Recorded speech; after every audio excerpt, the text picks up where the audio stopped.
Welcome to Kenny's Concepts, where the beauty of knowledge is our passion. On this channel, we share useful insights to help you on your personal and professional development journey. If you haven't already, kindly like, share, and subscribe.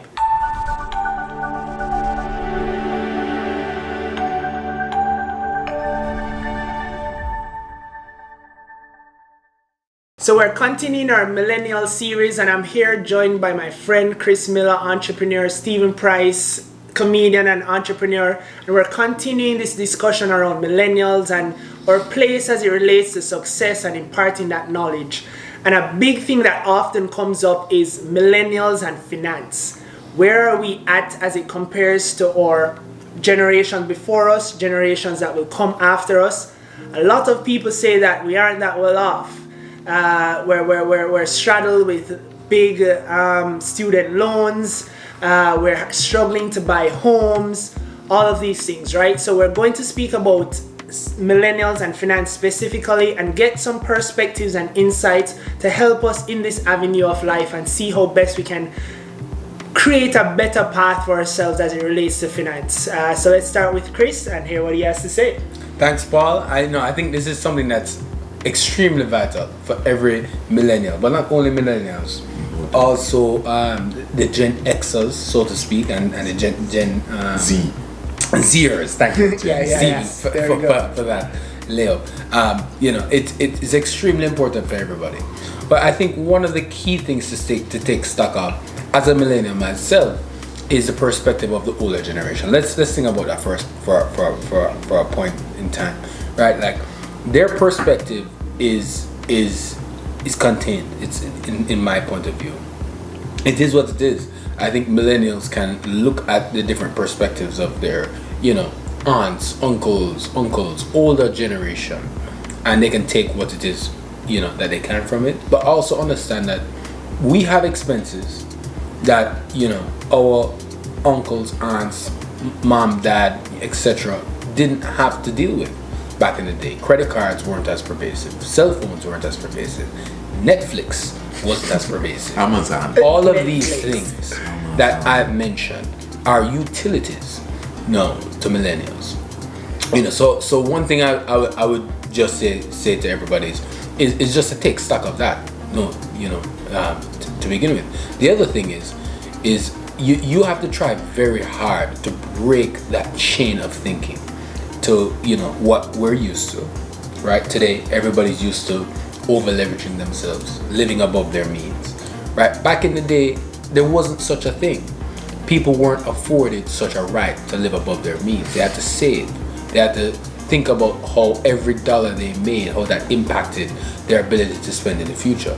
Today that isn't the case. Everybody spends without having to think how they're going to pay for it. They only think about that after. Right? And credit cards only make it worse. It exacerbates the problem. So one thing I'd say to millennials is don't get carried away, right? Take the situation for what it is. It's a detriment to your financial health, and only you are the change agent, that can really make a difference to to start saving up for your first home, as you've so courageously done, Pablo. I have. To being able to fund various pursuits as Stephen has. Either way, it takes financial prudence, but it also takes being honest with yourself about what you can realistically carry. And I think those two things set you up for the final and most important, which is where you want to be. Where do you want to be? You start by looking at Bill Gates. You start by looking at Michael Jordan. Is that realistic? Is that fair to yourself? Why don't you start by looking at the person next to you, right?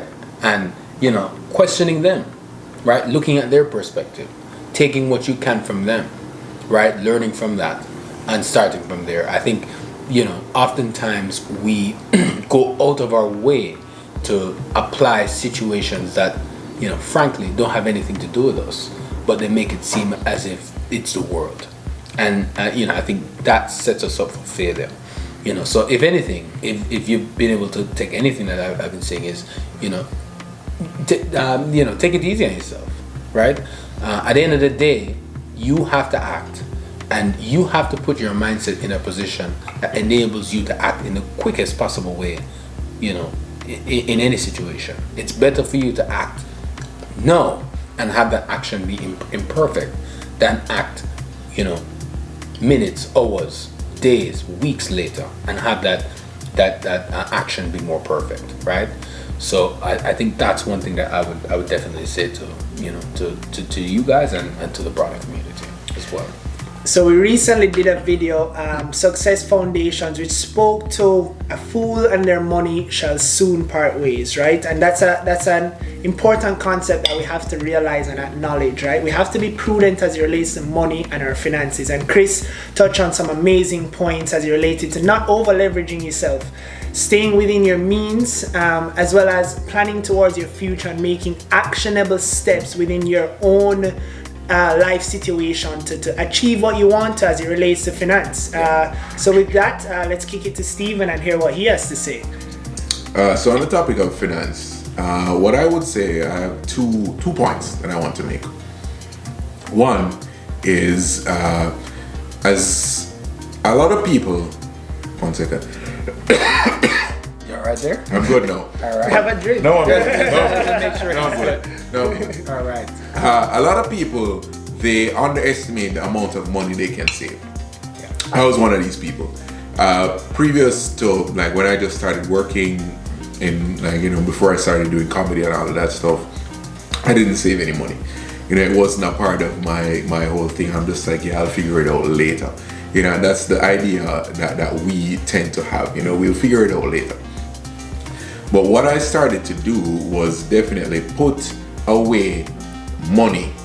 Like from when I get paid, a portion of my paycheck just leaves immediately. Like I don't save voluntarily. I set up an involuntary system for saving.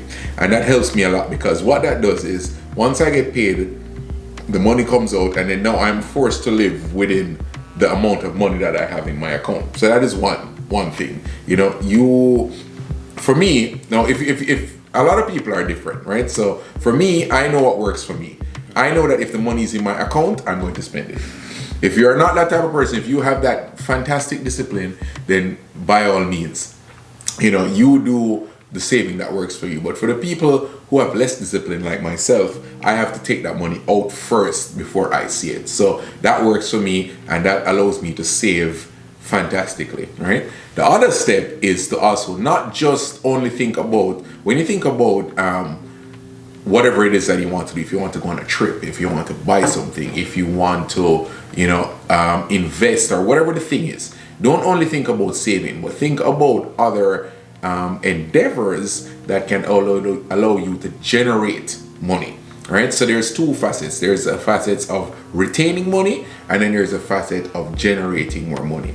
Now when you think of the generation of money, that is when you start to switch yourself from a poverty mindset to a wealthy mindset. Because rich people, what they think of is, okay, when they think of buying their yacht or their next thing, they don't think about how can I save to get this yacht. They think about what can I invest in? What is the next venture? What can I do to generate more money so that I can live the life that I want to live?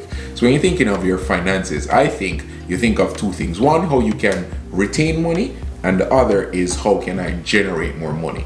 And when you think of how you can generate money, it comes back to the same thing that we're talking about in the previous episode, which was passion and entrepreneurship. You know, what is the thing that resonates with you at your core? What do you like doing? What can you do?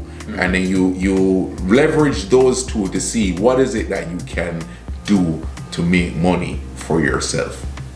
Awesome. So in our pursuits to increase our finances, let's think about ways to increase our income and grow our income. That's a primary foundation as it relates to building wealth, right? Trying to seek alternatives beyond our 9-to-5 or self-employment, whatever it may be, but different avenues to actually grow our income. That's an amazing point and something that we should definitely think about and stay tuned to. I'm going to actually link in the YouTube card above, Success Foundations, A Fool and Their Money Shall Soon Part. I'm going to link that right above. You know, take a look at that video. It outlines 5 easily actionable steps that we can take to actually grow our finance. Again, you know, we're hearing from entrepreneur, comedian, entrepreneur, people that are close friends of mine, as well as people that are relatable, that have been making strides as it relates to their own journeys towards success, and in particular financial success. So thanks again for watching, and until next time, stay blessed.